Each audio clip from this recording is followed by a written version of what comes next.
7 katao na sangkot umano sa illegal na optical mission sa Lagonoy, Camarines Sur. Arestado sa entrapment operation ng PNP. Nagbabalik si Chris Novelo ng GMA Regional TV Balitang Bicolandia para sa detalye. Sinurpresa ng mga otoridad ang mga nasa likod ng isang optical mission sa Lagonoy, Camarines Sur nitong Sabado, Mayo 25.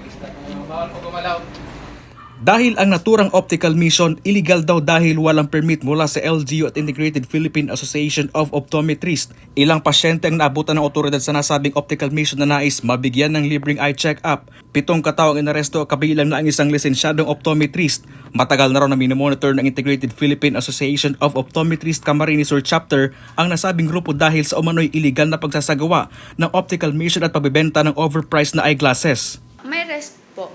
Maduduling, pwede. Kakaroon ng maling grado, pwede sila, tataas lalo.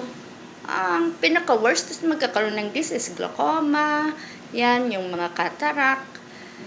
Yan ang iniingatan natin. Nasa kustodiya na ng Lagonoy PNP ang mga inarestong individual. Tumanggi na ang mga ito na humarap sa kamera pero mariing pinabulaanan ang alegasyon laban sa kanila. Dinala sila sa Provincial Prosecutor's Office upang sampahan ng kaukulang kaso na paglabag sa Section 32 ng Republic Act 8050 o ang Revised Optometry Law of the Philippines. Nagpaalala naman ang IPAW Camarines Sur sa publiko na magtungo sa mga lehitimong klinika at doktor at alamin kung may legal na permit, FDA certificate at lisensya para matiyak na hindi malalagay sa alanganin ang kanilang mga mata. Mula sa GMA Regional TV Balitang Bicolandia, Chris Novelo nagbabalita para sa GMA Integrated News.